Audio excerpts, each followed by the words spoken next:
Welcome, everybody, to The Talent Journey, a video podcast where a talent outsider like me asks dumb questions so you don't have to. Along the way, we'll learn about the stories of how our talent leader guests got where they are today and pick up nuggets of wisdom from their experience that you can use in your own journey to become a better recruiter, employer brander, and talent leader. I'm your host, Justin Vajko, and today we're going to be talking with Hung Lee. Hung Lee, welcome to the show. Hey, thanks for having me on, Justin.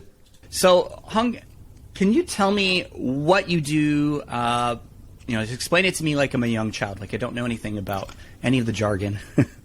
Yeah, you know what? I've been thinking about this question. It's probably the hardest question you'd ask because it's not entirely clear to myself often, like what it is I do. But let's say if you are a young child, I would explain it in this way. I'd say I basically try and create sort of opportunities for people to have conversations. So whether it's through a newsletter, a podcast, an online community, an in-person event, I'm the person that tries to get everyone to turn up to that thing. And maybe I'll start the conversation in some way and make sure people start sort of engaging with one another. So yeah, party organizer. If you're talking about a 5-year-old kid, yeah, I'm the person that organizes your birthday party, kiddo.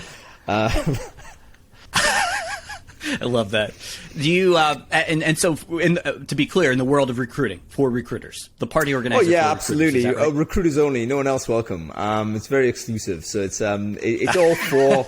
That's a joke, but in terms of sort of the content, it is recruitment specific. So, whilst it isn't a hard barrier for anybody else to want to get involved in, the reality is you've got to be interested in the recruiting world and the recruiting challenges that we have. And that obviously naturally attracts people that professionally do the job. So yeah, it's a recruitment and HR type of community.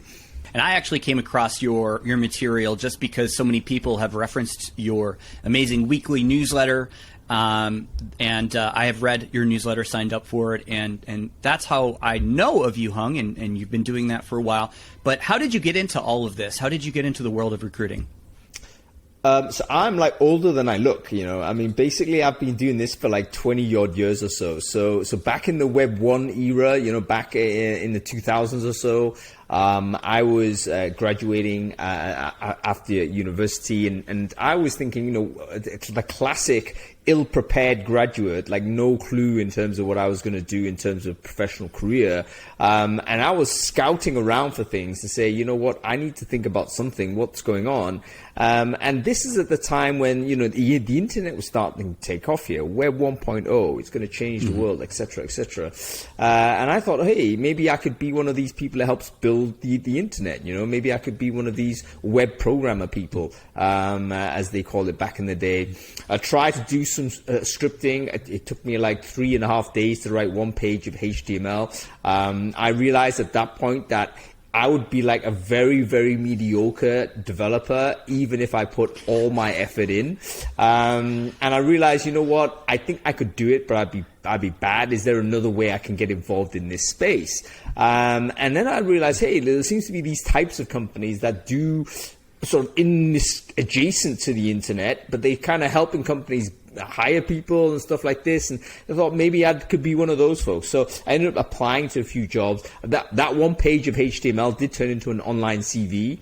And that got me into a recruiting company that was recruiting, what we used to call new media developers, new media producers. And that was my route into the world of recruiting.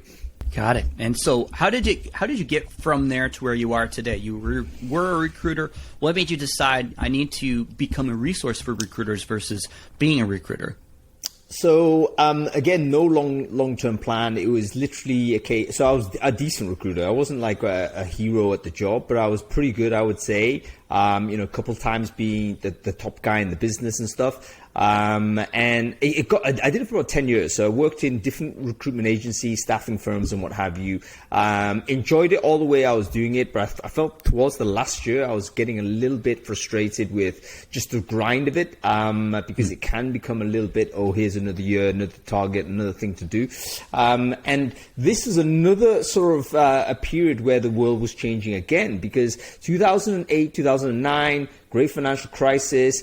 The internet web 2.0 was taking off at that point. It became very evident to me that the world was going to change with these big moments. And I was quite frustrated as a recruitment agent that I wasn't able to actively get involved in these things because I was too busy hitting target. And that's when I thought, you know what, I've just got to quit this and just set aside some time to figure out what that future looked like. So I spent about 18 months, no job, just simply resigned from my recruiting my reasonably well compensated recruiting sort of career path, and thought I'm just going to study the internet as it is now and see whether I can learn something. And maybe from there I can help maybe advise companies on what that future looks like. So I was doing that, and I guess that's the start of the journey of me being away from being a direct operating recruiter towards me thinking about how can I provide services and solutions to the recruiting community. And so today you have a newsletter, you have an online community, very robust website where you're connecting recruiters to statistics. So, Hung, my question for you is, what's something you think is overrated in the world of recruiting? Preparation, man. Preparation. And I know this kind of will jar with loads of people because they say, hey, listen, prepare to say, if you don't prepare to fail or whatever, you're going to fail more. No, not often, not today. Preparation is massively overrated. Here's the reason: because the energy you're spending doing preparation, you might as well spend doing the thing. This is the same idea with making sure you build in public. When you think about preparation, it's a two-stage process. You prepare, then you do. 2 steps. So there's 2 bits of energy that you need to put into your thing. Whereas in the world that I'm trying to move to, there's only 1 step. You put lots of energy into that 1 step and you'll succeed more. So I think lots of things are over prepared. Not to say you should not know what you're doing. There's certain skills that are required. If you're driving a car, yes, you need to know how to drive the car. I'm not saying just leap in front of a vehicle and start driving it around. No. But in terms of things like public speaking, in terms of things like, I'm going to go on stage and talk about something, in terms of, let's say you decided you're going to blog something. Yes, you should prepare a little bit, but not like draft. Get it out there. Get it out. And I think when it comes to things like recruitment marketing, content, and things of this type, I think a lot of us are guilty of this, where we spend way too much time doing the polish, not enough time getting it out. That's the one thing I would say is overrated. Love it. So if you looked at a percent breakdown of preparation versus execution, what would you percent-wise put preparation and execution? I would say preparation in terms of, again, it depends on what it is. In terms of recruiting content, sure. 5%. Maximum 5%. Okay. You can always fix it after it's gone out, is the situation. And even if it is a mess, it in itself becomes content that's worth talking about. Like, one thing we've learned through all of these TikTokers and YouTubers out there and even podcasters out there is that the ones that are like really at the top of the tree, that have got massive subscription bases and all the rest of it, they are typically quite messy.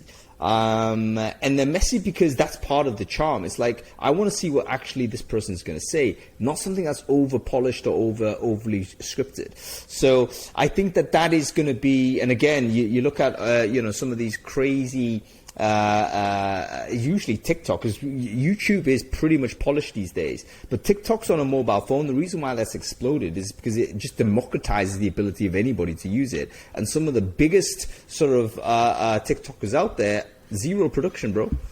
Like, they're just getting out there, they're just getting it done. That's a really good point. Yeah, TikTok is a wonderful insight into that kind of execution, all about execution. All right, Hung, last question for you. Let's go back 20 years, early recruiter days. Our audience is young professionals interested in recruiting. They're trying to better their knowledge. They're trying to get to the next step in their career. Thinking about yourself 20 years ago when you were just getting started, what would be the single biggest piece of advice you'd give yourself as you're just starting out? Have more courage. Every time I look back in my life, whatever points of my life I look at, I would always say, Hung, you could have done with more courage at that moment. Do you know what I mean? You could have done with just a bit more courage. Go sooner. Why did you wait until another year before you needed to make that decision? Make that 12 months ago. Make braver decisions sooner. And that's something I think maybe it's because of natural caution or whatnot. But I think that sometimes one of the persistent failings I have is that, hey, I don't necessarily create the scenario. I wait for the scenario to emerge, and then I kind of dodge and weave. I'm usually do it soon enough so that I don't get the worst of the situation. So I'm probably faster than most, to be honest, but I could be even faster. And there's other people out there that I think do have that natural inclination to go forward. I think they would succeed more and do better faster. So my advice to myself would always be have more courage. You can never have more enough of it. If you just do it and you know, get it done, you're my first of like 20 guests. You learn, oh, I need to do that. And yes, the first one might be a little rough, but they'll get better over time just by executing, putting in your reps. It's exactly that. Reps, man. It's just the fucking reps. Almost everything is that. Like our brains, I think, are so adaptive. No matter what it is you do, you're going to learn how to do it. But you got to do it. You can't you can't be a theoretician. You have to experience it. So yeah, I'm giving myself advice here. There's a bunch of stuff I'm a theory guy and don't do enough. I need to go and do it. So love it. Yeah. Love it. Wonderful advice from Hung today. Thank you, Hung, for your wonderful insight on the world of recruiting on your own journey. I feel like I got to know you a little bit better today. And before we go, we need to tell everybody, what's the next step? Where can people learn more about you? So always the best way is the website, recruitingbrainfood.com. Go ahead, check that out. Sign up to the newsletter that comes out every week on Sundays.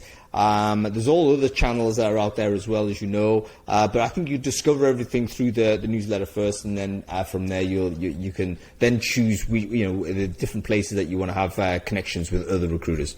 Wonderful. All right, that's recruitingbrainfood.com. Is that right? Recruiting Brainfood? Correct. Yeah. All right, check that out, folks. Hung, thank you for your time, and we'll see you guys next time.